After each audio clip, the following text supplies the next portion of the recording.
Dr. Heather Dixon-Fowler from the management department. And Tyler Norwood is a former student of mine, although it's been a number of years now where I would say he's a friend of mine. Although this morning I was reminded he was a former student because even though I talk to him every couple of days in one medium or the other and saw him recently and do see him regularly, he waited to turn in his assignment of the bio until I got it on my way here this morning in the car. So this is it. It's me trying to write on a scrap piece of paper I found in the car, so I didn't bring my briefcase today for the conference. So Tyler's at, so now I will try to read my writing.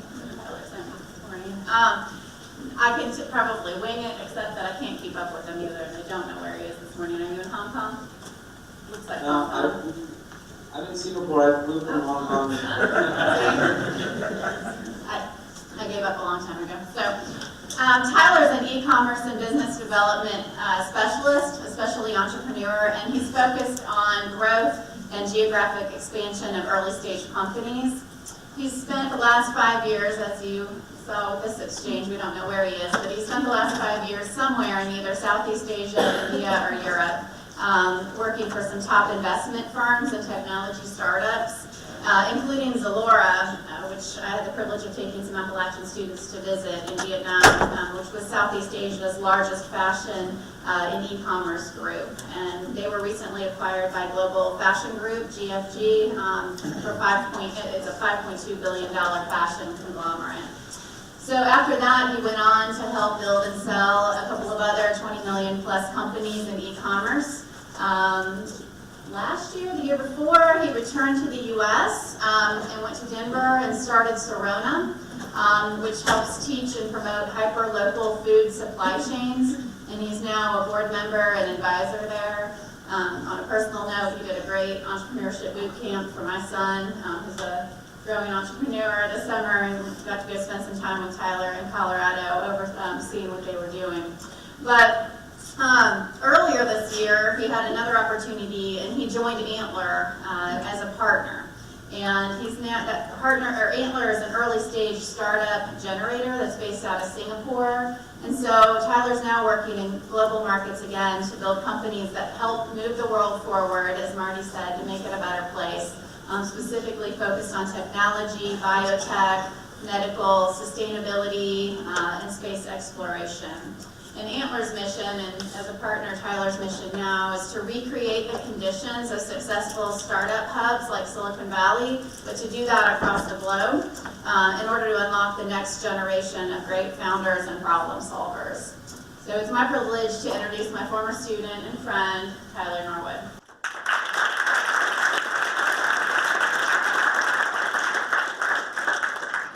Thanks, Heather. So I'm not going to really talk about myself very much. I think Heather did a great job of kind of introducing me and what I'm doing. So I wanted to use this opportunity to kind of share, I think what I kind of wrote in my notes is how to prepare for the future. And it's sort of three things which I've learned personally traveling and working around the world with lots of really talented entrepreneurs.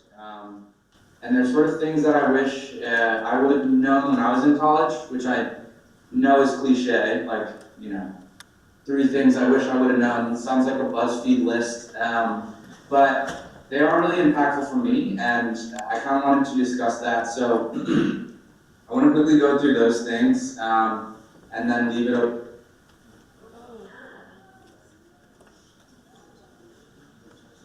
Monologuing. I don't know how big my head is up on this projector either. I hate just standing here and talking to you guys. So what are the three things I would like to share with you guys on how to prepare for the future? The first one is, as a student, whether you have some time left in school or whether you're getting ready to graduate in May, I think the thing for me that I realized is super important to focus on is to become a really good problem solver. So there's a lot of pressure coming out of school, obviously, to get a job and to make money and to have your first salary. And it's a really exciting time where you get to rent your first nice apartment and lease your first car and do all these really exciting things. And I think that this sort of graduating from college culture is focused a lot more on the change in lifestyle from being a poor college student to like having your first job and having all this expendable money. And I really think it's a mismatch of what you should be focused on, especially when you're first coming out of college. That in the long term, especially nowadays, the world really needs more problem solvers. We don't need more Appalachian students moving to Charlotte to sell insurance or work in a bank or sit behind a desk and stare at a computer and do some function in a company which doesn't add a tremendous amount of value just for a paycheck. We need the next generation of college students to come out and to solve problems that we have in the world. And there's major problems that we have that need to be solved, and I think our generation has been handed a massive amount of responsibility, and we don't really have a choice. Like there's huge issues that our generation is going to have to bear the brunt of. And so for me, sort of the first thing I'm preparing for the future is to really hone your problem-solving skills. I think the best way that you can do that is to be an entrepreneur, to find a problem that affects you in life, to find a problem that affects someone close to you, and find a solution to that problem. I think being entrepreneurial is at the core of it, just problem solving, and your value in the kind of world of the future is your ability to solve problems. So that's kind of the first point. The second point I want to share, and this is especially close to home for me, is thinking about the world from a global perspective. I was born in the United States, I grew up in the United States. The first time I ever lived out of the US was in 2012. I've been kind of all over the place since then. And I wish that I would have had an opportunity to be exposed to the rest of the world much sooner. I think that it really is life-changing and it really is impactful, and there's a lot of cliches around traveling and how it opens your mind and makes you a better person and all this stuff. And I think that's all good and well, but for me personally, it's really affected my life in super profound ways. And furthermore, like going back to the problem-solving point, it's a good segue into thinking globally. And most of the big problems that we need students coming out of college to solve are not problems in the United States. Or if they're problems in the United States, they're not only in the United States, right? If you look at climate change and poverty and starvation, like distribution of food, these sort of big challenges that we need to tackle, they affect everybody in the world. Poverty doesn't care where you come from. Starvation doesn't care where you come from. And having a more global perspective to problems and solutions, I think, is really what we need. We don't need more donut shops in Boone, or we don't need an app that gives you all the greatest discounts on alcohol around Watauga County. We need people who are going to try to figure out how can we distribute food better across Africa, and how can we provide better health care for rural parts of the United States. Rural parts of the United States which have like the same level of healthcare as third world countries.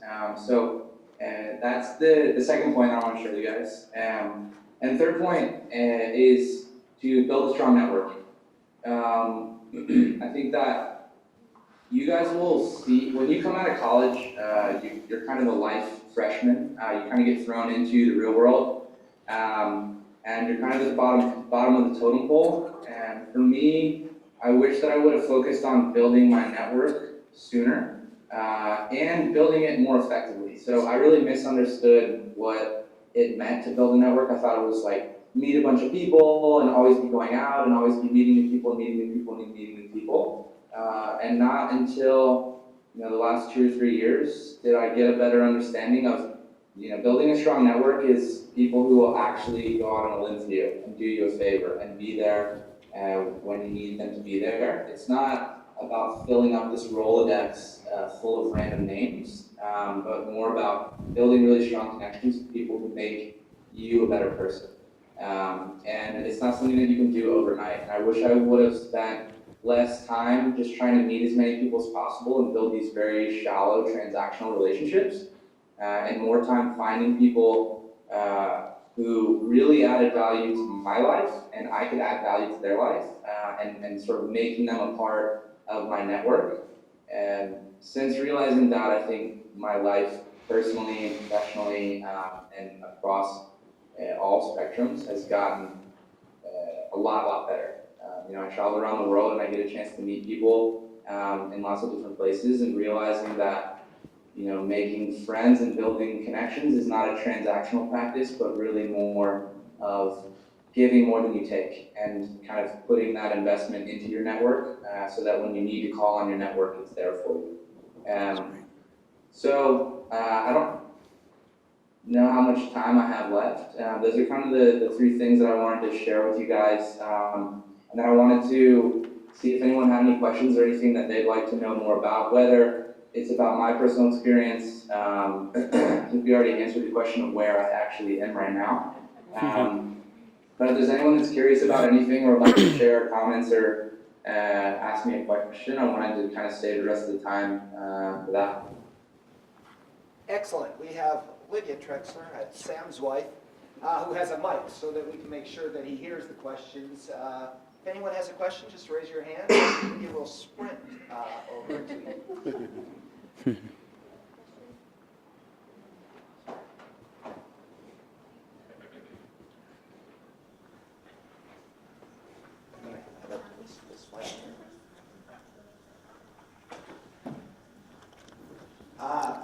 Just to break the ice, what time is it over in Singapore right now?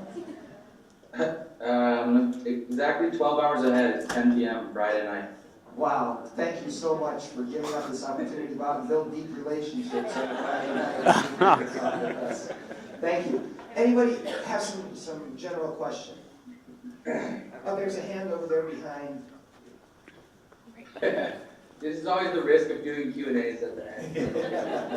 I am a very old Appalachian, but I wanted to ask you to kind of elaborate on what that dynamic looks like of establishing a deeper relationship within your network.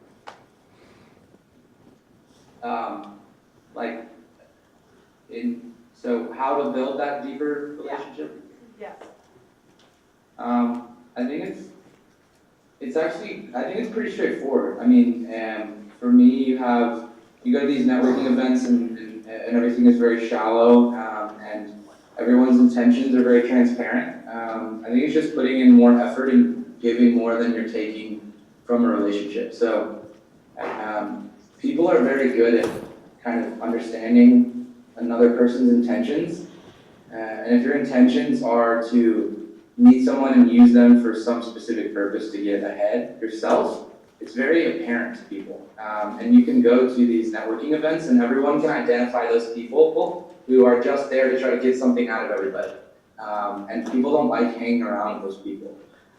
So it's more like you have to put in the time and you have to put in an investment to build those relationships. So for me, it's like I have an Excel sheet of people in which I check every week, and I actually have like reminders to call those people and like have a phone conversation with them for 10 to 15 minutes. So like Heather and I once a month talk on the phone, which is sort of an investment and something to continue building the relationship. So it's not just sitting stagnant. So it's really just like putting time and effort into building stronger relationships.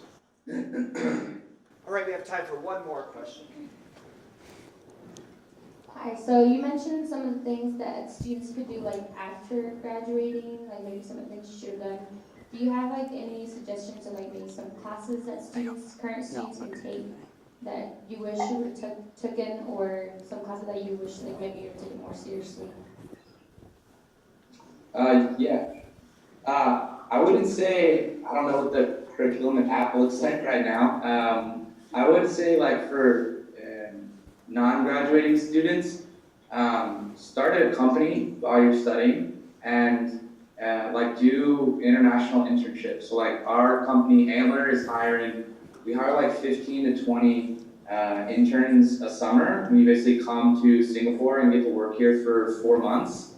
So I would say those two things, like from a what classes to take perspective, like take whatever classes are interesting to you and do well in them and learn.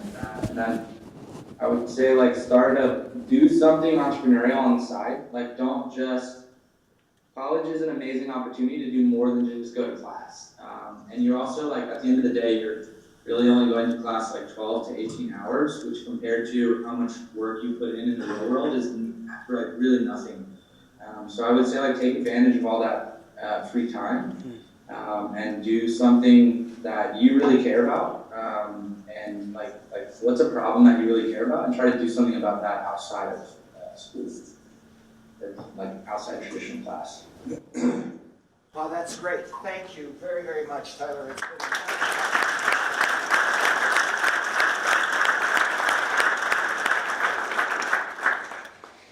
All right, next up we have, well, actually Travis is going to introduce our next speaker, so I'll leave it. Good morning. I'm on, yeah. Good morning. Thank you. This past October, I was returning home from a trip from Malaysia and Singapore, Thank you. coincidentally, and Tyler. And I found myself in Dallas-Fort Worth Airport, walking through the mass of people transiting and connecting with the red flight. And in front of me, about 100 yards, was a very pleasant sight. An Appalachian State t-shirt walking toward me.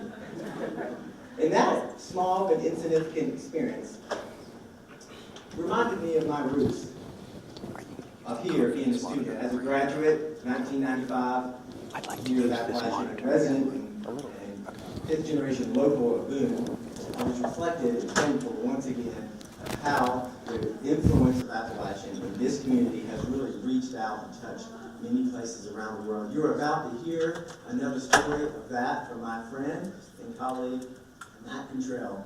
Interesting enough, it surprises people that Samaritan's Purse, one of the nation's largest international disaster relief organizations, is situated right here in Boone, North Carolina. With over 2,000 global employees, about 600 in Boone, we are Boone's second largest employer. Myself and Matt have the privilege of working there. We have visited many countries, and we'll be journeying together to South Africa here in just a few weeks once again.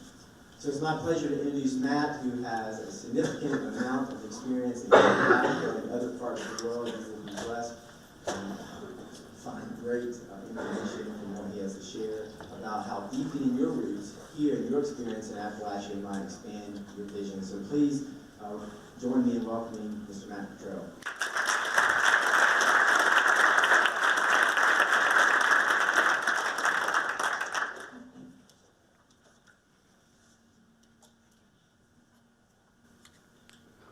Thank you, Travis. Well, it's 2001, and I had just graduated from the Appalachian State University School of Business. I had applied for Samaritan's Purse, and at the time, I was working up in Blowing Rock. Well, I got the call from Samaritan's Purse, and within 3 weeks, I found myself in Africa for the first time. We were stationed in northeast Sudan. This was a very small village by the name of Tel Cook. So Samaritan's Purse was in this area to provide food relief for a semi-nomadic population that had been cut off from their normal trade routes due to the war between the North and the South at the time. So here I am in this village, really more like a collection of tents. There was no running water, there was no electricity, there was no cell phone, there was no internet. I couldn't even get a Coke, much less a cold Coke. So we were out in the middle of nowhere, and the food that we were going to be distributing hadn't even arrived yet. So we're sitting with the village elders, and we're kind of, what are we going to do today? And being a semi-nomadic population, a lot of these public areas in the village, there was very little ownership of these areas. And so when you walked around this village of Tel Cook, what you'd find are these rotting animal that were just in these pathways in the market area up against the river, and nobody was really taking care of them. So these were sheep, goats, camels, all in varying states of decay. And so what we did was we just organized a crew, and within a few days we had all these animal carcasses out of the village, and we stacked them into these huge mounds. We set them on fire, And the next day, the village was a new village. It made such a difference. Over the last 15 years, whether it's living in a place like Tel Cook in Sudan or refugee camps, IDP camps, urban centers throughout Africa, I've learned there's always good to be found, and there's always good to be done. And yet it's important to remember, and what I want to talk about today is that your impact around the world is going to be directly related to the strength of your core values, to your roots. You see, a person can only bear impact as far as his or her roots allow them. It's like an oak tree. The farther out those large branches go in that oak tree, the more necessary it is for that trunk to have deep roots and to be strong and to be balanced. And it's the same with us. The further out we want to go, the deeper our roots have to be. I love this proverb. It says, if you do the right thing, honesty will be your guide. But if you are crooked, you'll be trapped by your own dishonesty. And we know what Gandhi said. He said, you must be the change you want to see in the world. And I would say, you must be the good that you want to see in the world. So, over the course of 4 years, I lived in some of the farthest, most remotest parts of Africa, be it northeast Sudan or northern Uganda, as far away from Boone, North Carolina, as you could imagine. And yet I found that I was the same person there as I was a recent graduate from Appalachian State. So thankfully I enjoyed a lot of the same things. I would climb mountains, get our four-wheelers stuck in the mud, take dirt bikes on the trail, under the stars. And yet I found that I also wrestled with some of the perhaps unhealthy patterns that I experienced back home. So this might be something like avoiding conflict in relationships, fear of failure in my work and decisions, perhaps a lack of ability to learn from my mistakes. Moving to the other side of the world didn't solve these unhealthy patterns. In fact, in many ways, it made them worse, more obvious, and now harder to fix. So unfortunately, I was realizing my roots weren't supporting me. I only went as far as my roots were allowing. So what about you? You ever had that moment in your life where you're doing something really good and you have a lack of strength of your core values? Or you get tripped up a little bit, and the good that you intended sort of got knocked off its feet.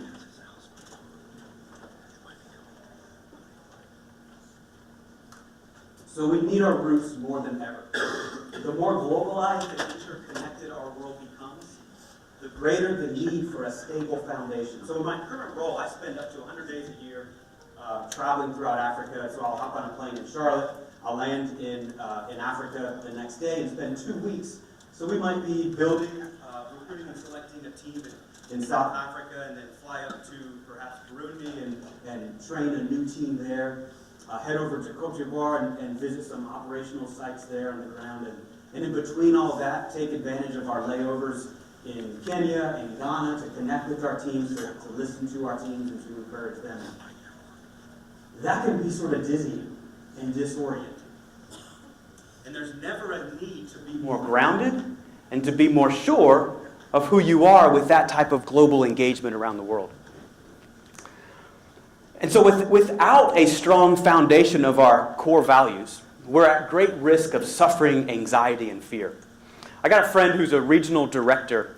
He's overseeing student groups in college campuses across the Southeast. And he told me, he said, counselors and psychologists are reporting highest ever cases of anxiety amongst college students. So college students, you are some of the most globally connected and aware people. And yet, without a core belief in our own identity, belonging, and core values, it can lead us to sort of some uncertainty and fear. I have a doctor friend here in Boone. He confirms the same thing. He says across America, they're actually calling it an epidemic of these cases of anxiety amongst young people today. We've all seen the increasing levels of fear in politics, fear in the economy, even fear of the other person. If we aren't sure of who we are and what we value, the uncertainty of other cultures and worldviews that are not only dizzying and disorienting, it can also create a sense of fear that we find ourselves living from. So without those strong core values that ground us and stabilize us, our globalized and interconnected world can actually lead to anxiety and fear in our lives.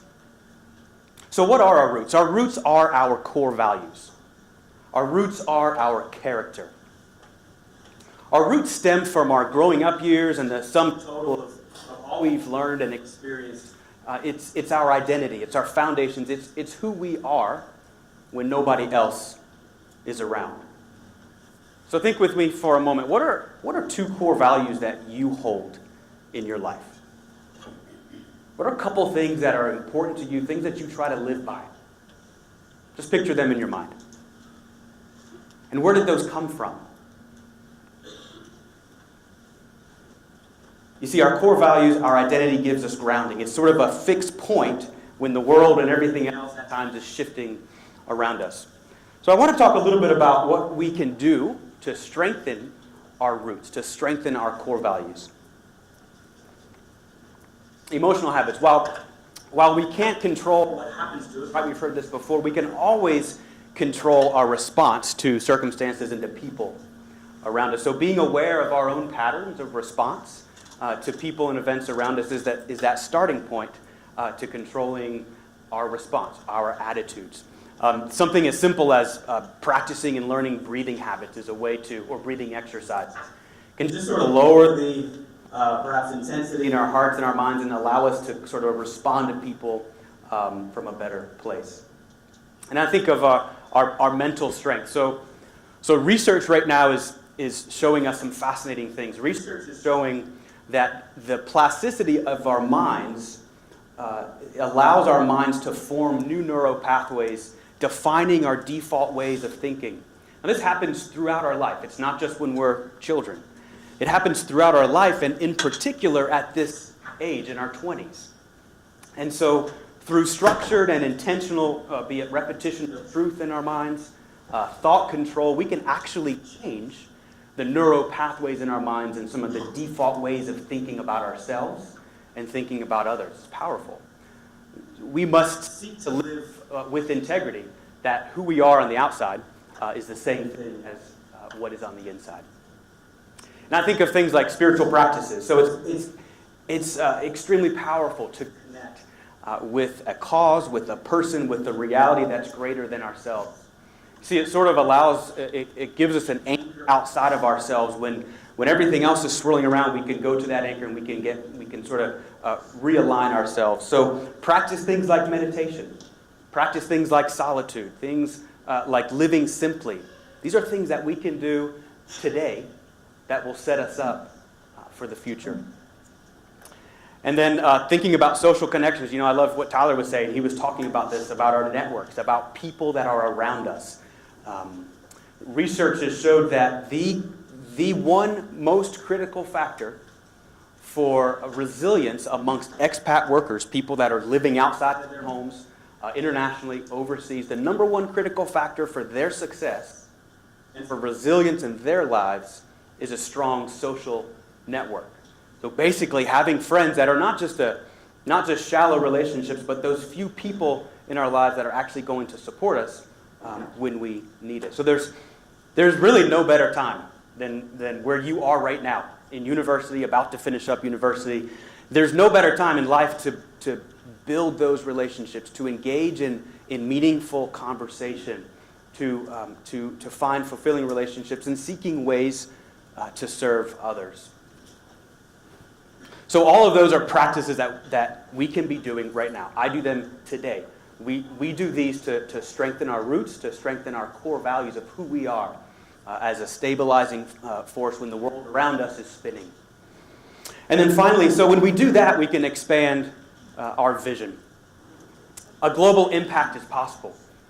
Now is the best time to be thinking about that. As university students, you're on the cusp of one of the greatest seasons in your life to experience something different, an international experience or living and working overseas. And a couple of points along those lines. So why is that? Why are you in the best place right now? I think of managing our expectations. So anytime we start something new, managing our own expectations is key. We have to do that.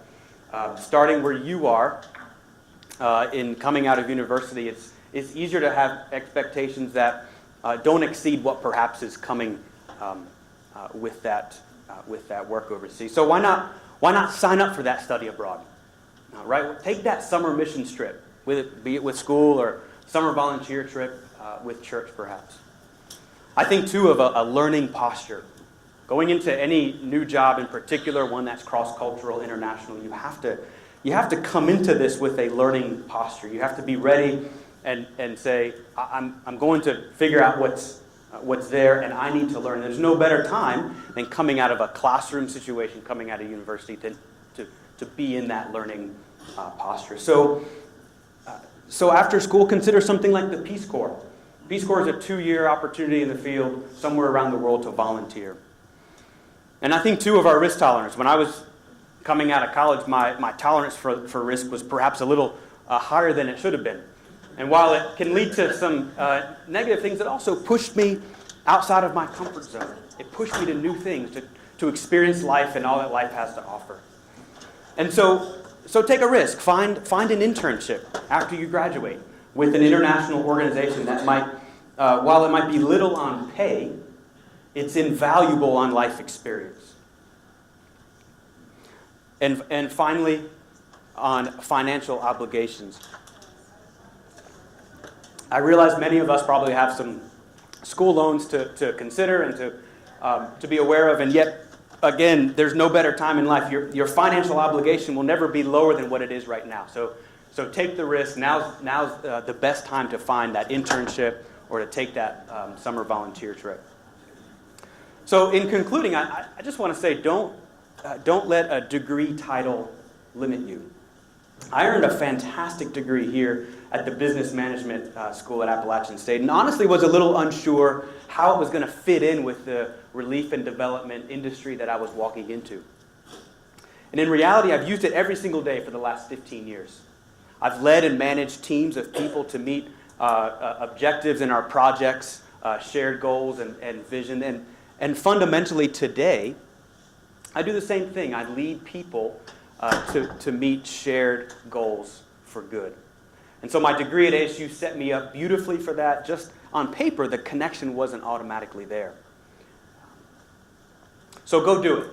Be a part of making a positive impact in the world. Start now with developing practices to strengthen your roots and your core values, and let those then bear fruit in your vision for years to come.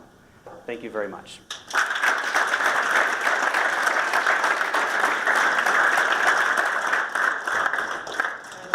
Thank you, Matt. I'm not sure if I'm jealous or if I'm afraid. My risk tolerance, I think, is lower than yours. I'm trying to get out to North Sudan, but what an inspiring account. We have time for maybe one question. We have a question for Matt that we would like to put him on the spot with. It is ready.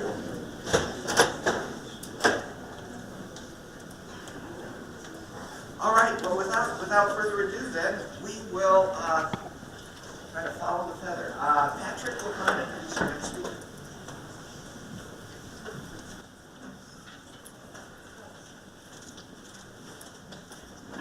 I'm sure. Good morning, everybody. I'm Patrick Setzer, Executive Director of Alumni Affairs here at Appalachian, and I'm honored to introduce our next alumni speaker, Mr. Mehdi Ghanai. A 1999 Walker College alumnus from the CIS program, Mehdi has uniquely combined his technical, programmatic mindset with his creative, culturally diverse mindset and formed a fascinating entrepreneurial story. He has used his technical consulting skill set to benefit a number of Fortune 500 companies. He has realized entrepreneurial dreams by creating a budget travel broadcast series, The Hostel Life, and now as owner and operator of a production company, Free Road Entertainment. He's also a freelance writer of travel stories for media posts such as Huffington Post and Millennial Magazine. You should know that he finds time to do all this work while living in sunny, warm, and fast-paced environment of Miami, Florida. Tough life, Mehdi, tough life. In all seriousness, Mehdi has made a name for himself in the travel media industry and has been recognized by the White House, by the Telly Awards, and by collaborating and working with Emmy award-winning producers and cinematographers. But even more important and valuable is Mady's goal of breaking down stereotypes and educating the Western world on the diversity of cultures at home and abroad. Having known Mady about 20 years now, which is crazy to think, I am not at all surprised of his professional success or of his pursuits of socially responsible endeavors. I'd like to think that he developed much of his platform while at Appalachian. Through his time in the Walker College, study abroad experiences, involvement in the World Trade Association, Apple Corps, Club Sports Council, club swimming, and maybe even spring afternoons at Klondike. But I should let Mady tell his own story, his pathway among the branches to find and to realize his professional dreams. Welcome home, Mady.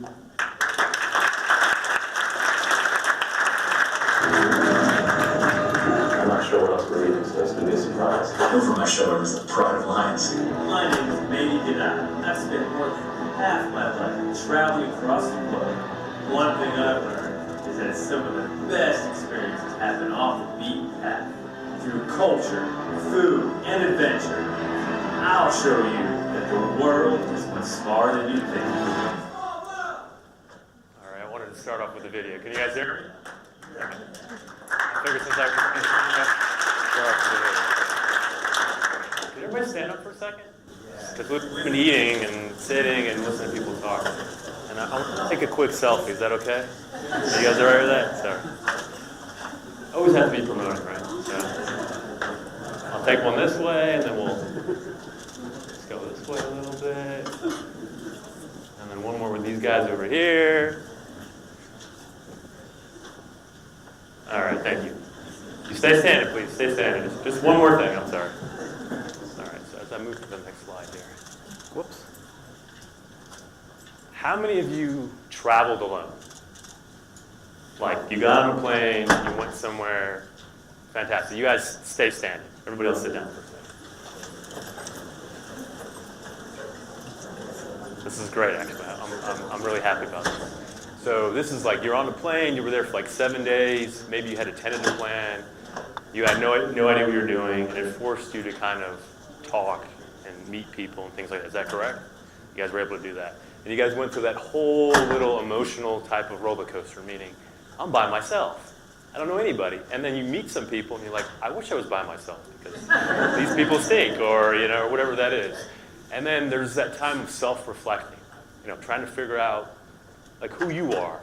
I go on those trips probably every 6 months because I think I've evolved every 6 months. So I have those little checkpoints, like, you know, who am I? I travel different than I did 20 years ago, but those are very important, you know, things for me. And then the other part of that is having those adventures, meeting people. You know, 20 years ago was me traveling around and following the Italian girls this way, right? I go that way. Now it's, you know, talking to some other people and leads me to a business contact potentially that will take me to Turkey in a couple weeks or a couple days. We'll get to that in a second. So you can sit down now. Thank you very much. So just as we're talking about here, the world opens up as you travel. So this is me in Dubrovnik. How many of you guys watch Game of Thrones, right? This is King's Landing right here. So I'm at King's Landing. So this was back in October. So I was just traveling around by myself, and I found this lookout point. So I went up to this lookout point, and once again, nobody found this lookout point. Everybody's climbing up to the highest peak. I'm just kind of meandering through the city streets. So I found this lookout point. I just sat on the bench, took some photos. Then all of a sudden, these group of people came out. This couple right here, and they're setting up a table, and they have all this alcohol being placed out there. And I'm like, in my mind, I'm like, what's happening? They actually approached me because they're not used to seeing single travelers. So they started talking a little bit, and they spoke perfect English. I'm in Croatia, Dubrovnik. Perfect English. They probably would not have talked to me if I was with somebody else. But because I'm by myself, they engage in a conversation with me. So I come to find out there's a wedding that's coming. I guess this couple was married at the church down the street. And the custom in Croatia is you walk from the wedding to, I guess, the wedding party or whatever that is. So there's a couple streets they're walking down. Oh, there you go. I got some additional audio coming. And, wow, that's something.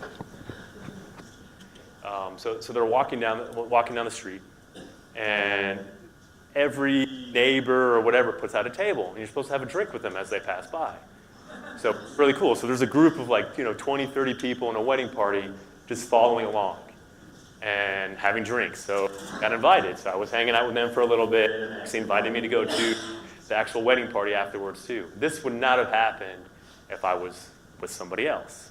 And this is also is transferable to the business side of things. You take that first step. Going back to, I believe Matt was talking about, just taking that risk. Just that risk. That was a risk for me. I don't know these people. I have another story too, which helped launch my career. 10 years ago, got me into the production. I was in Colombia. So how many of you watch Narcos on Netflix? Okay.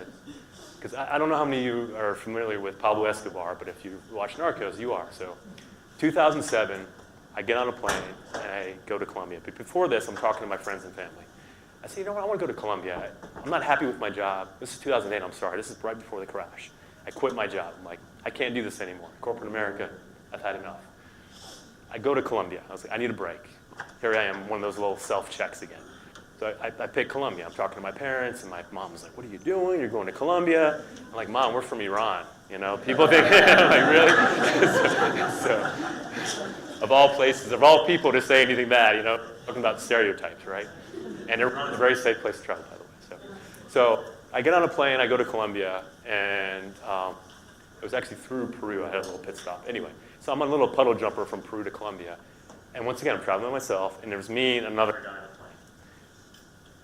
I had no plan. I just had my, my lonely planet. I shouldn't say that because Rough is my sponsor.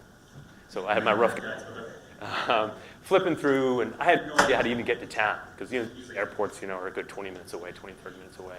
So in my broken Miami Spanish, my Cuban Miami Spanish I learned in Miami, I started engaging in the guy next to me. And he turned around and spoke perfect English back to me. He was from Medellin, that's where I was flying into, which is where this is, set. And he's describing to me how to get into town. He said, there's a bus when you get off, we'll take you to town, and so on and so forth. And we're having this conversation as we get our bags and going through customs. And he's been traveling for 3 months throughout South America, and so on. So we come to an abrupt end to our conversation because he sees his family. He hadn't seen them in 3-4 months because they're picking him up. So I'm like, okay. So I just go to the left, as he told me, and then he goes to the right. And about 20 seconds later, he's like, American, come over here. And I'm like, okay. So I just, went back over to him. And he's like, ride with us. And I'm like, okay.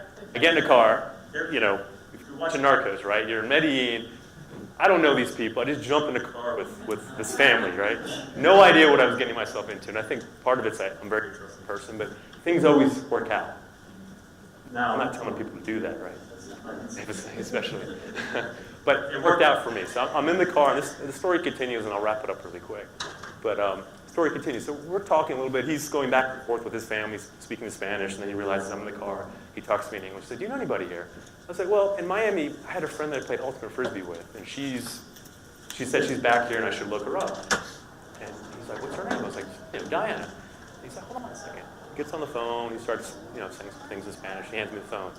It's Diana. He's friends with Diana. Women that lived in Miami that played ultimate frisbee. So that's how things open up. And this is when I came up with the show, The Hostel Life, which is what Patrick was talking about. So The Hostel Life started off as a travel show that was kind of a choose your own adventure type thing. But the technology wasn't there. It was about a year or two soon before iPhones, had the video stuff, and you could do things that fast, and everybody had Wi-Fi.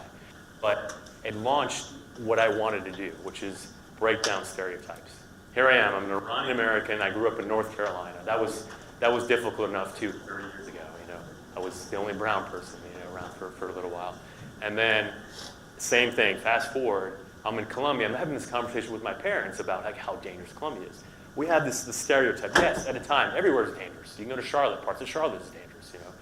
I don't know if parts of Boone is dangerous, but there's always something, right? So it's finding that passion. So finding your roots. I guess tailing off of what Matt was talking about too. That's where my root was, breaking down stereotypes. Because I suffered some of it growing up, and then the other part was I wanted to put a nice spin on it. get people to travel a little bit more, show college kids that you can travel. Yes, the flight is expensive, but through hostels, you can save a lot of money traveling. And then you meet a lot of people, and then you're cooking meals together, you're sharing things together, and that leads you to the next trip. And in that same Colombia trip, I made a really good Italian friend that I called up later on, and I went to go visit her. She lived in a town called Gallarate, which is like outside of Milan, which is pretty much where all the fashion, the textile companies are as well too. But I would never have gone to this small little town and had one of my best meals in my whole life if I didn't have that interaction with her during that Colombia travel. So that's how the host life kind of kicked off. All right. The branches appear. So once again, I had no idea what I was doing in the production world. So I come back after this Colombia adventure, I'm like, I need to film this. I didn't want to be on camera, so I need to find someone to be on camera. But I couldn't find anybody, so I had to be me. So then I grabbed a couple of my buddies, actually friends of friends, that were going through a transitional stage in their life. I didn't even know them that well. But they kind of knew how to use cameras. I bought a bunch of cameras. Let's go film this thing. So I go to Colombia, because that's where this whole inspiration came from. I filmed my first episode of The Host Life in Colombia. So I contacted all the people that I know from Miami that were connected to Colombia, talked to the government, tourism boards, and I convinced them on this whole scheme that I had to travel around, and you guys pay for it. And I want to film it and have this great home video. So these guys are filming me, and I'm meeting the mayor, and we're at Carnival. I'm like in the middle of Carnival, jumping in the crowds, things like that. We're filming this great series. In my mind, it was great. I come back and I have 30 hours worth of footage. I'm like, all right, what do I do now? I don't know how to edit. These are things I don't know. So I start piecing these little vignettes together. And as a result of that, from grad school, one of my buddies was impressed about what I was doing. And he turned me on to one of his friends that worked at Travel Channel, Scripps, the Scripps Network, that worked for the Cooking Network and things like that. And he used to do shows for Emeril Lagasse, the famous cook. So he says, send me your footage. I'm like, okay. I send my footage, hold my breath. 2 weeks later, I have this amazing episode, 22-minute episode, made for TV. I took that, I did some marketing research, using my Appalachian Business School brain. I did some marketing research, and I leveraged some UN studies to showcase that about 20% of the population is this type of traveler, right? And it's roughly about 17-18% of the receipts, that are accounted for. But the thing is, backpackers tend to go to markets and they spend cash, credit cards, so it's kind of hard to track that. So I use what I shot, and I use this information, and I set all these meetings up in New York with all the tourism boards. The Jordan Tourism Board, the Israeli Tourism Board. I'm Iranian, I'm an Israeli Tourism Board. But I did convince them, so. Namibia, Scotland, Portugal, Panama, Chicago. I even did an episode of Chicago. So these are all the shows that I was able to shoot with sponsors. And now they're all being broadcasted around the world in different languages, because I own them all outright, so I can sell them to Fox Espanol and different countries, and they're using some of them to teach English in Germany. So that's a question. Using me to teach English. So all these branches start appearing, and as a result of the show that I shot, I got found by another Travel Channel executive, and they put my series on their online platform at the time, so I had to chop it up a little bit because, as you see now, everything's like 5-minute bites on Facebook and this and that. Nobody has the attention span to watch the show anymore. So we kind of just chopped it up. So it's on there. It's on AOL's platform as well, too. After putting it out there, this production company called me up and said, listen, I have this great idea. We want to do a show with Native Americans. And I never thought about that. It's like, wow, a Native American show, because nobody knows their side of the story, right? We have what we learn in history books. And I was always curious to know their side of the story. And there's 565 different nations in the continental United States with their own laws, their own culture, their own traditions. And we developed a series, or a pilot, which is currently being pitched to Discovery Channel right now, called The Native Passage with Mady Ganot. Once again, I didn't want to host anything, but they figured it's easier. I'm brown. I'm hanging out with Native Americans. It's a lot easier than maybe an Anglo person coming in there, and because they're still very hesitant. That dynamic.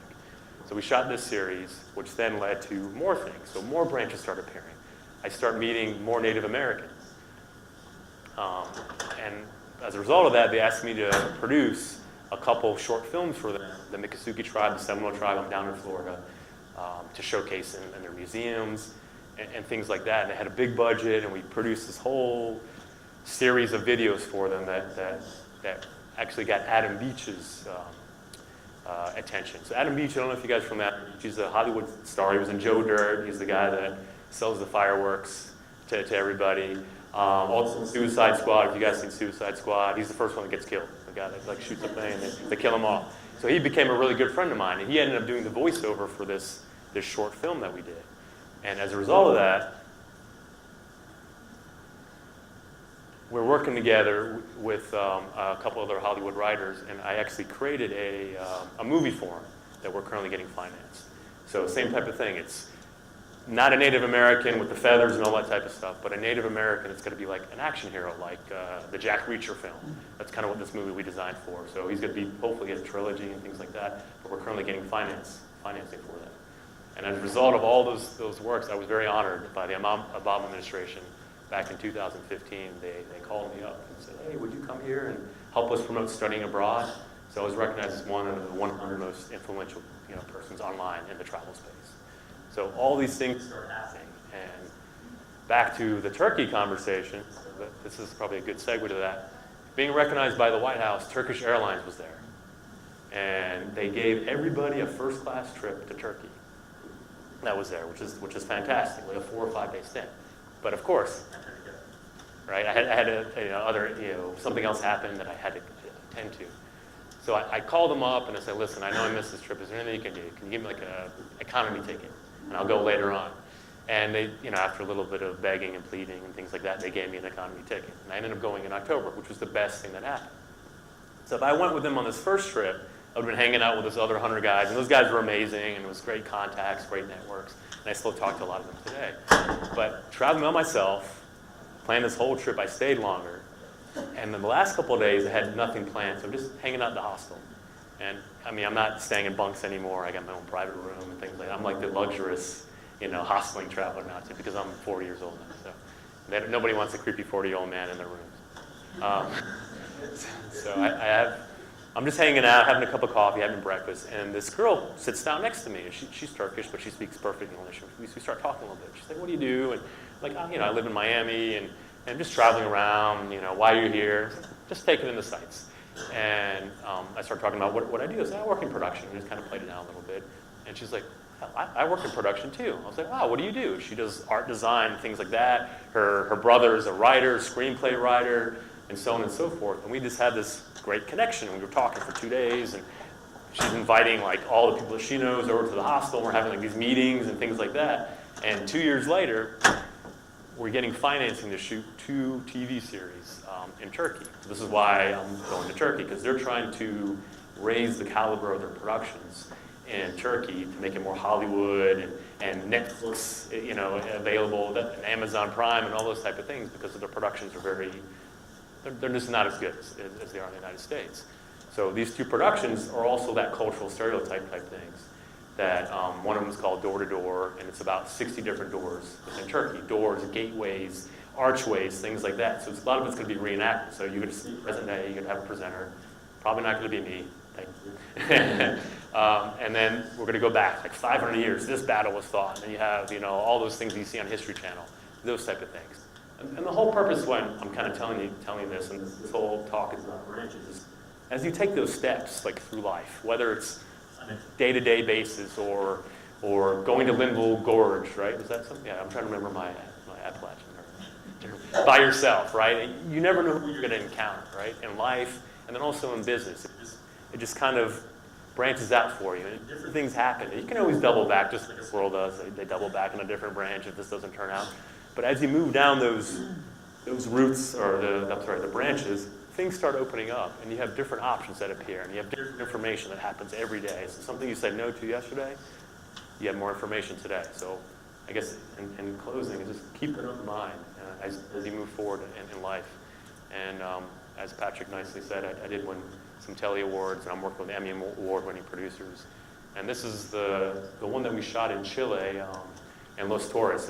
It's in the Torres del Paine. It's in Patagonia. We shot this. This is the one I won a lot of awards for, and National Geographic recognized it too. So that's all I have. I'll leave you with a video. So thank you so much.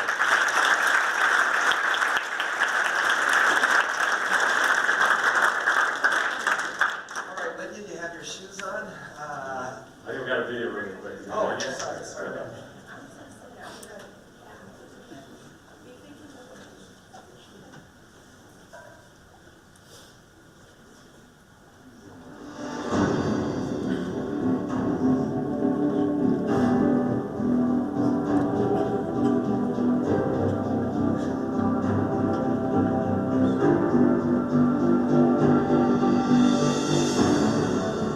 Lift your heart with every breath you take. Get the way you came. See the world the same. Wonderland's the way. Leave it all behind. Let your soul take flight to the world where you rise.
Sense of timing. This would be a great moment to promote our study abroad trip to Patagonia.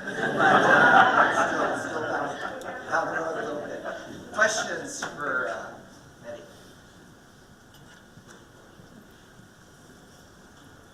Yes, there's one. Yeah, what is your company's mission statement? My company's mission statement? Yeah. That's a good one. Mission It's really to break down cultural stereotypes. Just even through that video. Like, I hope you guys are excited to go to Chile, Patagonia. This is Los Oros, it's a resort. But it's just getting people to explore the world a little more. It opens their mind. Once again, you know, like I was telling you before, growing up as an Iranian American, even though I was born in the United States, people saw me differently. Even though I didn't see myself as different. I'm hanging out, doing the same thing, I'm wrestling, playing with G.I. Joes, all those things. It was still like a little bit of a gap between me and the person I was, you know, the parents, they're like looking at me kind of funny. Like, Matey's different.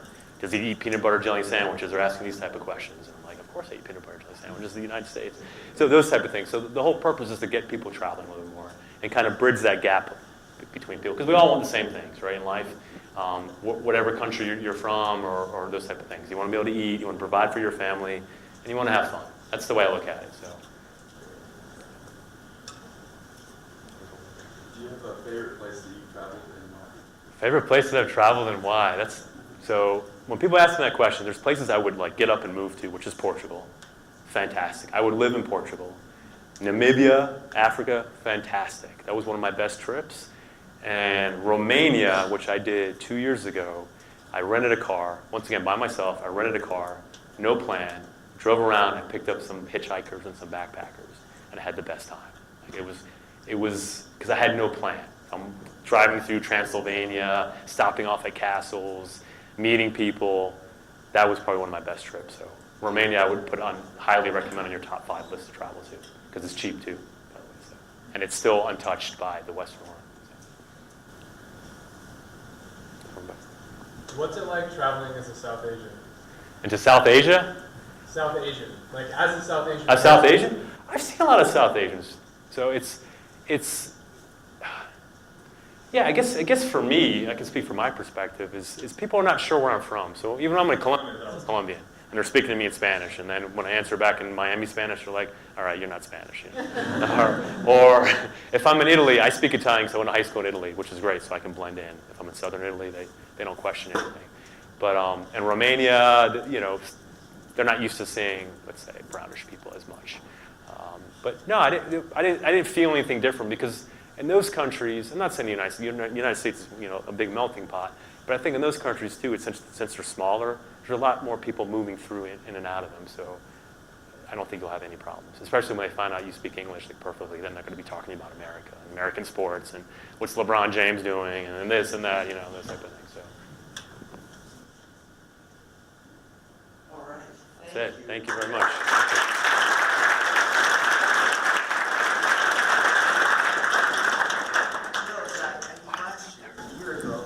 Dictionary.com, they choose a word of the year every year, and the one that kind of captures it. A year ago, their word choice was xenophobia.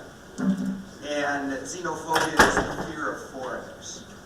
And I've had the chance to travel a lot, I grew up abroad, but I still find myself haunted by that person that doesn't look like me, that doesn't dress like me. Maybe they don't speak the same language that I do, and it creates this barrier. And it takes an intentionality to say, I'm not going to succumb to that. I'm not going to just close myself in, just read my book, pull up the newspaper, not make eye contact with those around us. And I'm just struck by Mehdi's talk as to how counterproductive that is at so many levels. We have to be the ones that are willing to extend the hand, to engage, to welcome others if we're going to get outside of our shell. It's not about building a wall around us, living in a bubble. Trying to get out of that is where the real growth occurs. So thank you, Mehdi. I think that was just a great reminder of that. Now, since Mehdi let you stretch a little bit, we're going to just avoid any more stretching. Of course, you're welcome to get out and do some jumping jacks. But we would not be here today if 10 years ago, Sarah at the time, Green, had not taken it upon herself, along with Penny, to get this thing kicked off. And we are just delighted. I remember, I think it was the India one, talking to Sarah, saying, hey, maybe someday we'll have a 10th Global Opportunities Conference. Maybe you can come back and give us an update of what's gone on. And you'll probably be too important to give us the time of day, but we'll keep our fingers crossed that you're not that important. But we are just so thrilled that Sarah is back here. And Randy Edwards, who has moved on to bigger and greater things. Some of us have just stayed in the same rubber word. He is here to introduce Sarah. No longer Green to us. So Matty's talking about his favorite place in the world, Portugal. Yeah, we live there. Marty took me to Brazil one time and would speak Portuguese. My one word, which is actually relevant because it's morning, is bom dia. So bom dia, good morning in Portuguese. And Patrick is taking an alumni group to Portugal about a year from now.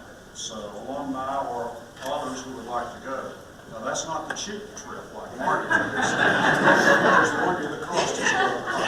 It's worth it. It's worth it. So I'll be very brief. I'm really excited to be able to introduce Sarah, and Marty's already did a great job of talking about the legacy that Sarah started as a student with Penny's guidance and with others involved. So 10 years later, here we are. So when I think about Sarah, I think about Robert Frost. How many people have ever heard of Robert Frost? Let's see if this is an age thing. Well, I'm surprised the high schoolers have actually heard of Robert Frost. Famous poem, and he talks about basically two paths in the wood. So at the end of that poem, Robert Frost says, I took the path less traveled. That's what I think about with Sarah. Because when Sarah was graduating from Appalachian, after the Great Recession, which was a really difficult time for students to get jobs, she had a job offer from one of the most impressive companies in the world, KPMG. Some of you probably have heard of that. KPMG is a worldwide firm, and she had a job offer. She chose not to do that, but instead to go to Africa and do social entrepreneurship work. And then she left there and went to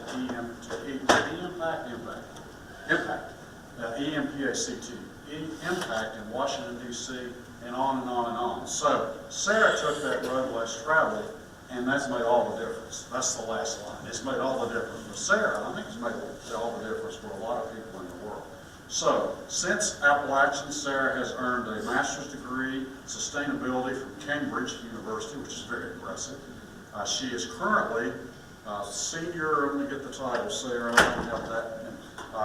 Sorry, I put my glasses on as well. So she's at Uber's, you know, in Seattle, and Sarah is the senior manager of community and social impact for Uber.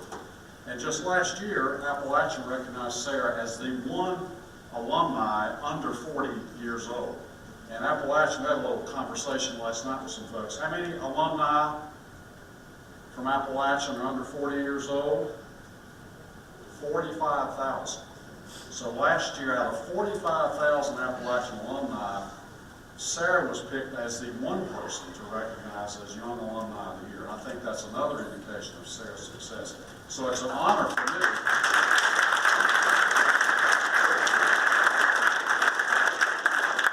Really an honor to introduce Sarah Freed.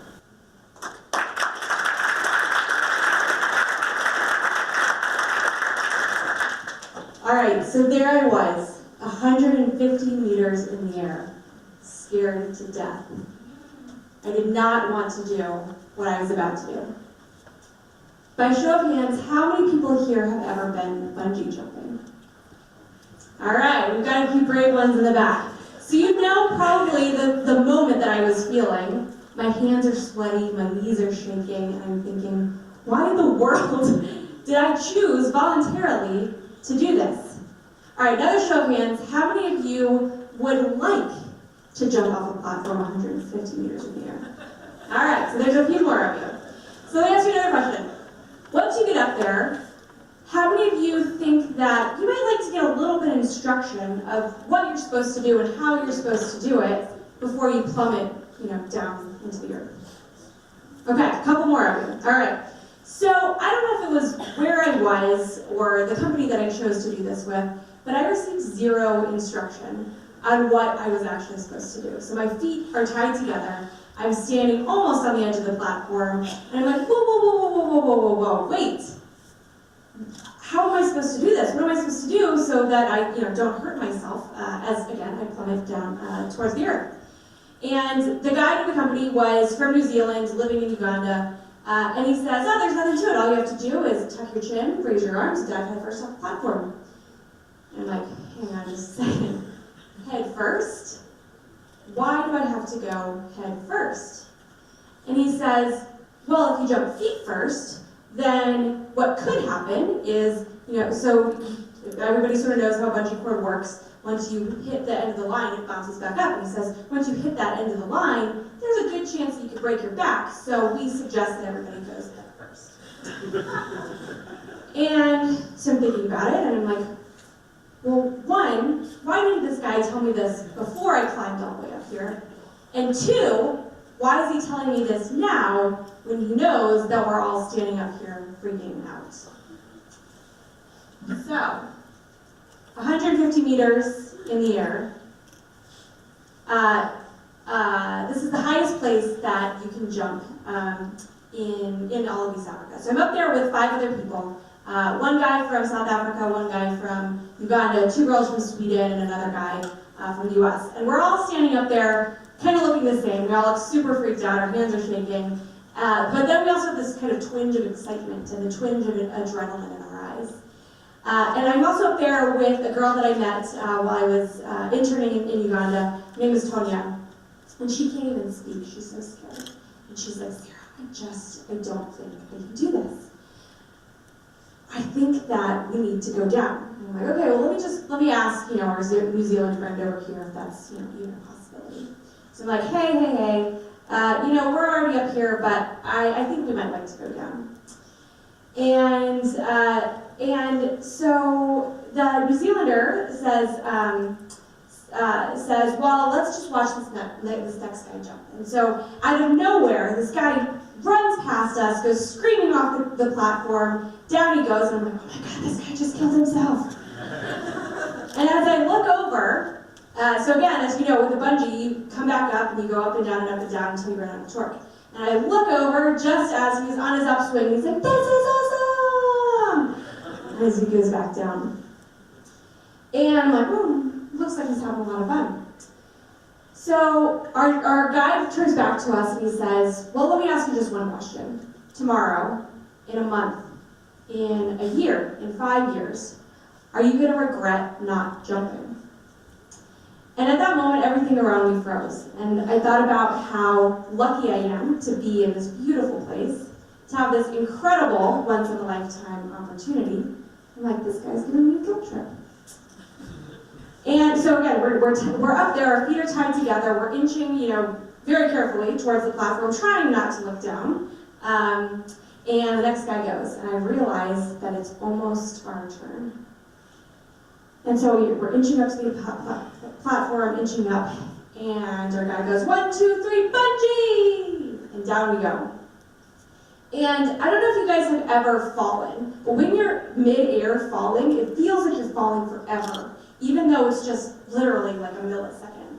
So I feel like I'm falling forever, and I finally hit the end of the torque, and I go back up, and I'm just so thankful that, one, I'm still alive, but two, that I had the courage to jump and have this incredible once-in-a-lifetime experience. And as we're being lowered down into the boat, and I see all of our friends on the platform, they're high-fiving each other, they're hugging each other, they're like, this is so awesome! And I see one guy who's sitting on the shore, and his head is resting on his knees, and I realize that he didn't jump. So there are many people in this world who are afraid and who let that fear control their lives. And my hope for you today is that whatever message you take away from this event, and there's a lot of great ones, is that the one thing you're able to do is shake any fears that you have for not jumping into a career that's filled with purpose. So hello, my name is Sarah Freed. Great to be back here in Boone, great to be back here at App. So as I was preparing for this talk, I was going back here, I was telling Penny last night, I was going back through all of my emails, and it's pretty amazing how much storage Gmail has, and that I still have emails back from 10 years ago from planning this conference. But I found some cool pictures. So there's Penny, myself, and Dr. Lubingwa, so I warned him that this is going to be up here. And some of the first materials from that first GOC. And what I realized is, well, one, my graphic design and marketing skills, not that great. And so they've gotten a lot better since then. But also just how lucky I was to have had this experience, to have had people like Dr. Mesner and Dr. Edwards say, hey, there's this crazy student with this crazy idea. Sure, go for it. And I think that's one thing that's really unique about going to school here, is that you have such supportive faculty, staff, and other students that give you this platform that will allow you to take that crazy idea and just run with it.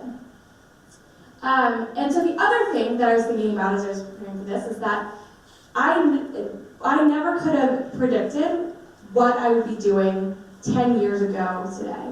If you had asked me 10 years ago today what I would be doing, I have no idea what I would have said, but it would not be what I'm doing today. And so what I wish I knew then, that I'm sort of just starting to piece together now, is that there are two incredibly important things that you need to figure out to put you on this path to a rewarding career, and a career that's really full of purpose. So the first thing is determining what type of impact do you want to have in the world. So what really motivates you? Do you get more inspiration, and do you crave that one-on-one connection of helping people individually, where you're able to see that really direct impact that you have in their life? So this might be the type of impacts that you gravitate towards if you're a doctor or a nurse or a therapist. You're able to have that one-on-one connection. Or do you want to be involved in affecting change more locally or regionally, where you want to have an impact in larger groups, in both an indirect and a direct way, so you're also helping to build some of the systems. So this might be the type of career that a dean or a local city council member might be interested in. Or are you motivated by global events, where your interest is making a contribution at scale?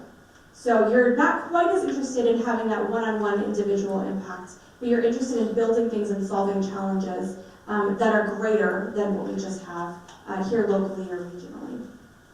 So this might be the type of impacts that you might gravitate towards if you work at the UN or at a large organization with a global presence. So the second thing is really figuring out what is your primary intrinsic motivation. Now, not to say that you can't have one of these without the other, or that at different times in your life, one may be more important than the other, but at this moment in time, what primarily drives you? So for some, it may be wealth, and those may see work as an unavoidable necessity, and they work enough to have enough money for whatever lifestyle that they choose. If they won the lottery, they would probably stop working and just go out fishing and enjoy life. They live for the weekends, and they might feel annoyed if that work intrudes on their weekends. They don't really like to talk about work. They're not really inspired to talk about work with their friends or family, and they don't have much control over their work-life balance. And if given the opportunity, they would probably do something else. And then there are those that may be driven by status. So this belief that work gives you the opportunity to prove yourself. And they're strategic, they work hard to perform well in ways that would advance their career. They're willing to invest time in tasks that may be boring in order to move forward, and they hope to be in a higher position a few years from now. And then there are those that are driven by purpose. So they believe that work has the potential to be a powerful and meaningful thing in their lives, even if it becomes stressful or difficult. They enjoy talking and thinking about work, as well as developing relationships with their coworkers.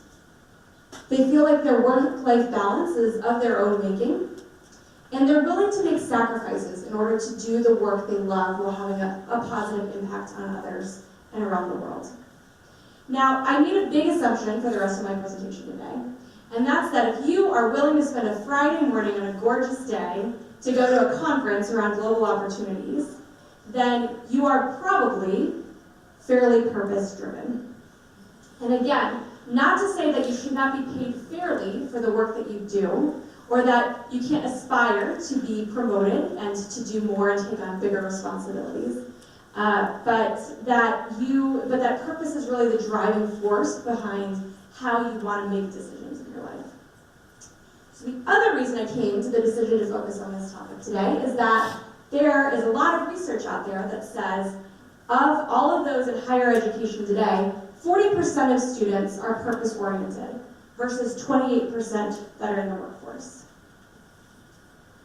So purpose-oriented students expect a lot from their future careers. 95% hope to find work that's rewarding. 87% hope to make the world a better place through their professional contributions. 81% believe that as a professional, they won't consciously anticipate the weekend. And 75% hope that work is one of the things that they are most passionate about in their lives. By show of hands, how many of you generally are nodding? Yeah, that sounds like me. Okay, good.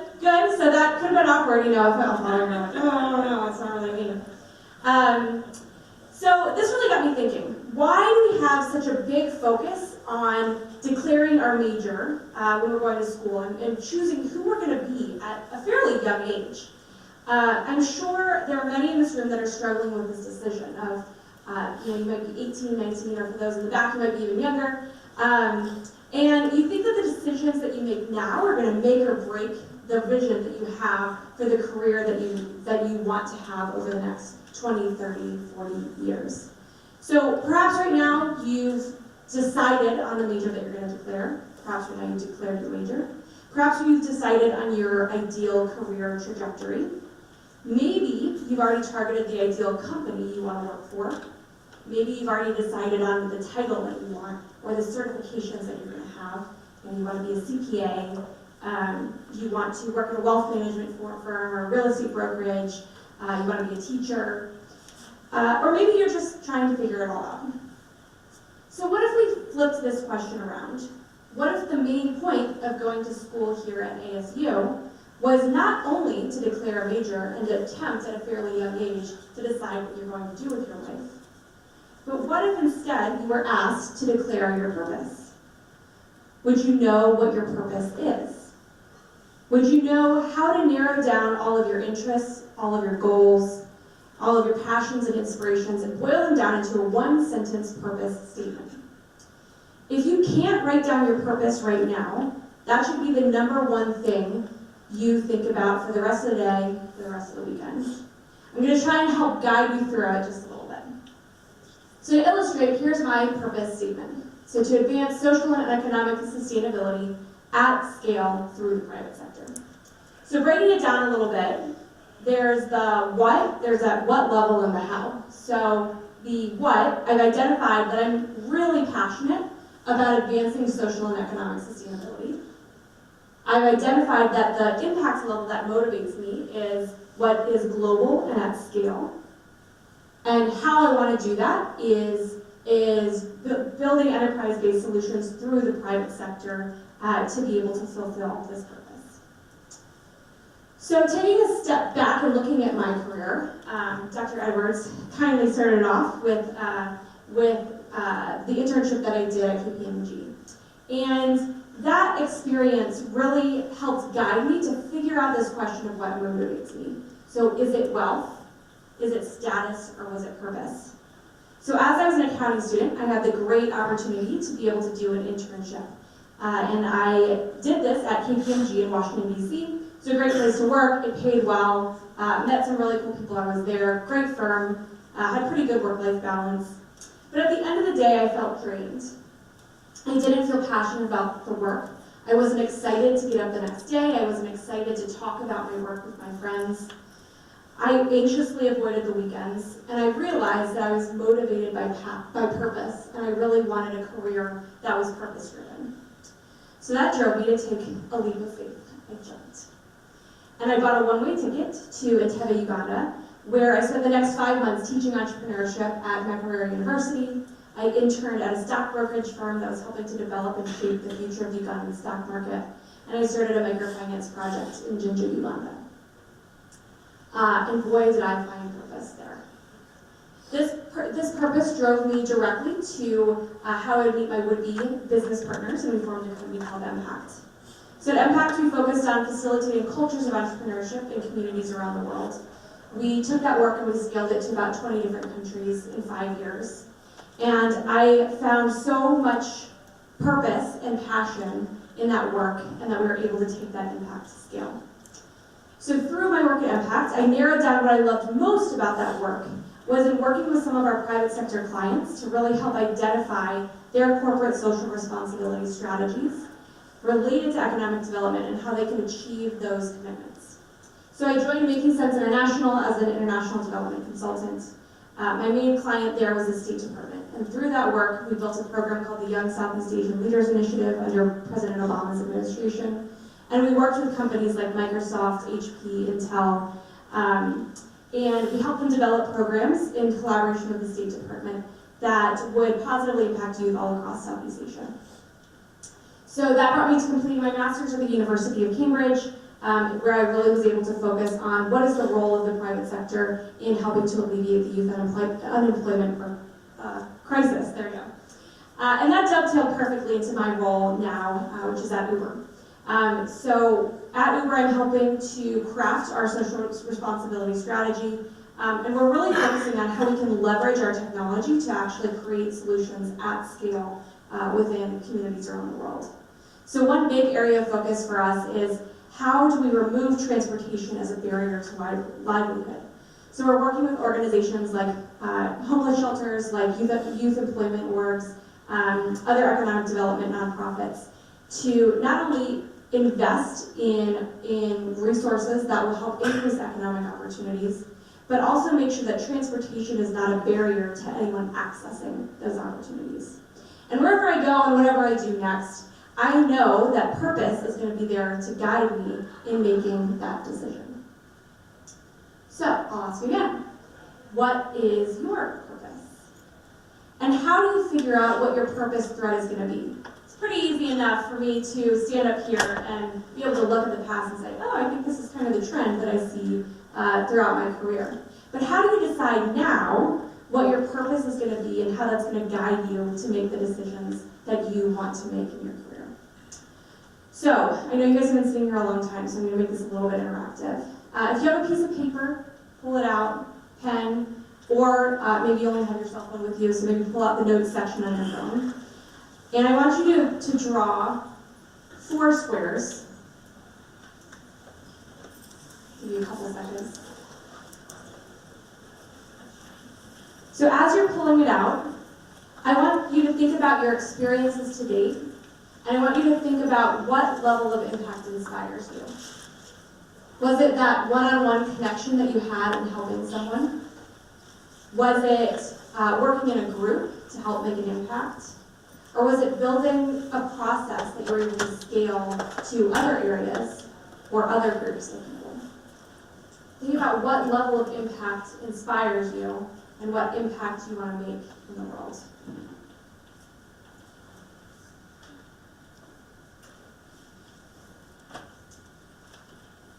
And then I want you to think about what motivates you. So again, at this stage in your life, what makes you get out of bed in the morning?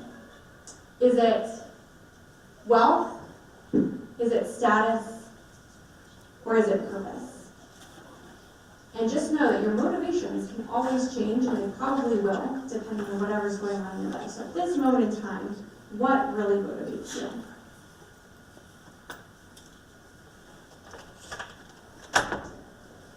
And then what challenges at the impact level that you've identified are you most passionate about?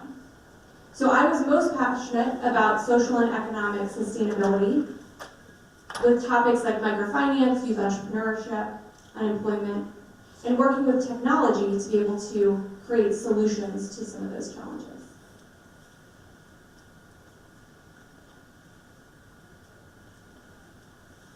And finally, what skill sets do you have? So for me, I realized I was really good at strategic development, at relationship building, and building processes to enable impact at scale. So I knew that the roles that I should look for should be those within their job description, those should be at the very top. Okay, so I want you to see what you've written down. Take 30 seconds to try and draft a 1-sentence statement of what your purpose is going to be.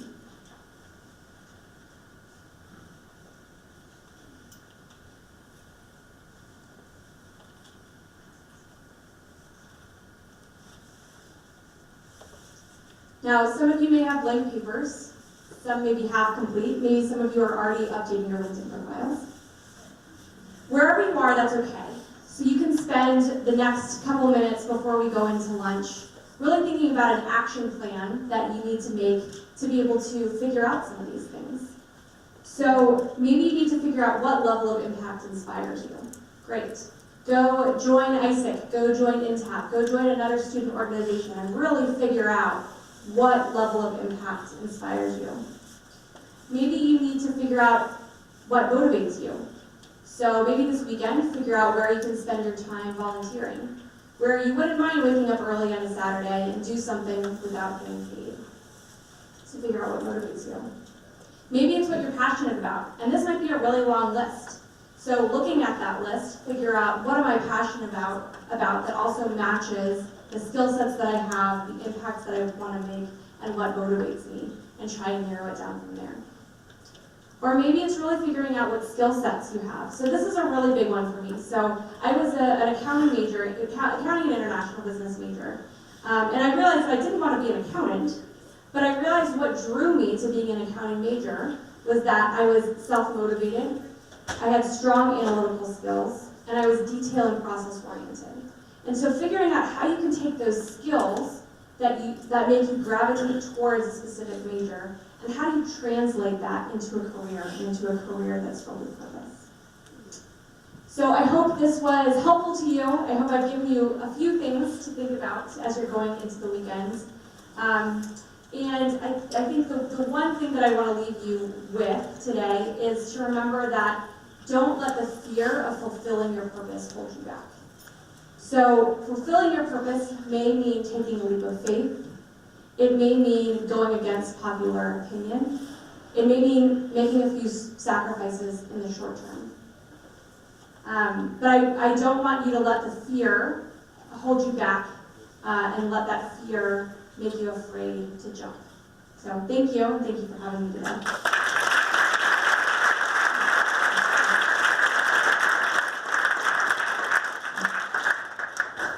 All right, I've never jumped on a bungee before, and I feel very guilty and guilty right now. But I imagine you can get some insights from Sarah. Now, I talked to her a little bit before she came up. We didn't ask about Uber, but whatever she answers is not Uber policy. I just want to make that clear for her. If you have some comments or questions, I'd like to highlight one quick thing that struck me. We had Mehdi talking about these branches that go and these opportunities that arise, and you're at this point and you're at this table and you have an open mind and new things pop up. And then we hear from Sarah about knowing what you want and going forward, having more of a destination. There are all kinds of ways of enacting your future. That gets back to the idea of the lens. We have a palette of opportunities out there. You're limited by your perspective. And there's not one way to succeed or to find the right future. There are all kinds of ways. The common denominator, I think, is not being fearful of what you don't know. You have to have the mindset to explore, to learn, to get beyond your comfort zone. And previous years, we've ended the morning session this afternoon with Brad Paisley's song, Southern Comfort Zone. Not everybody's just like us. We have to get out of our shell, have to get out of what we're familiar with if we're really going to mature in the process. So we have multiple models of maturation here, but you can't do it if you're just going to close yourself in. Questions? That was just intended to give you a chance to think about something you might be interested in learning from Sarah. Nice to see Lydia. Poised. All right. Oh, there's one. I saw a hand there. Yeah.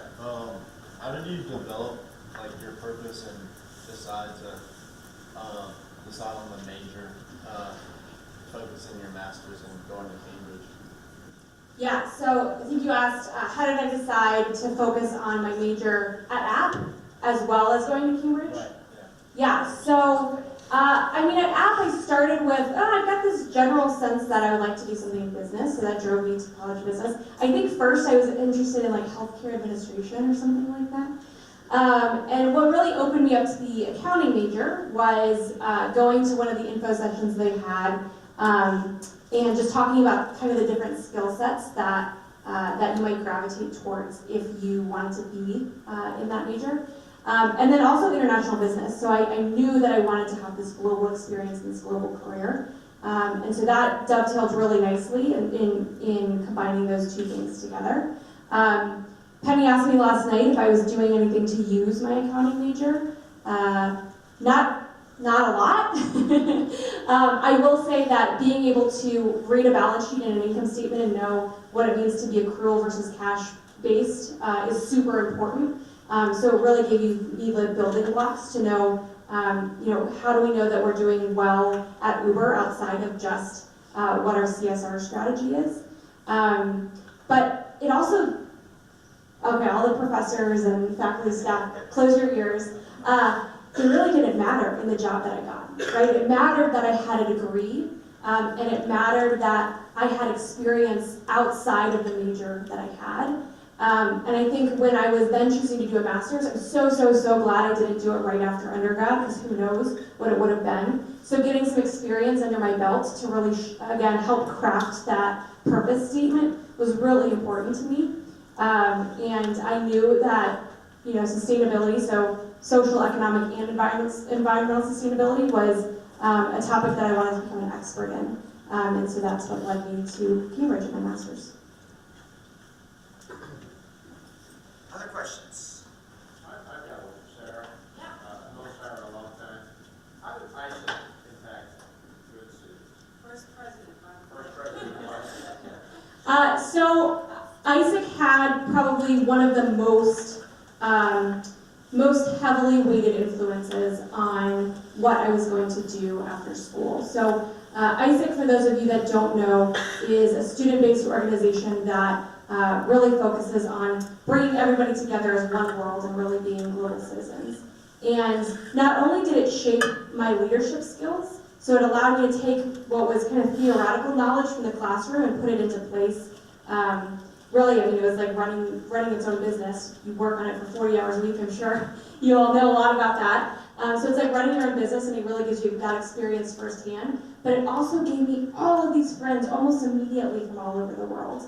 And wherever it was that I traveled, I've stayed on so many Isaac members' couches, gone out for drinks or dinner with them. It just gives you this automatic connection and this point that just breaks down those barriers. So like Marty was saying, you know, you have to, one, have that courage to be able to jump outside of your shell, but it's really helpful if you know that, you know, at the other end of that airport, you might have a friendly face that maybe you first connected with on Facebook.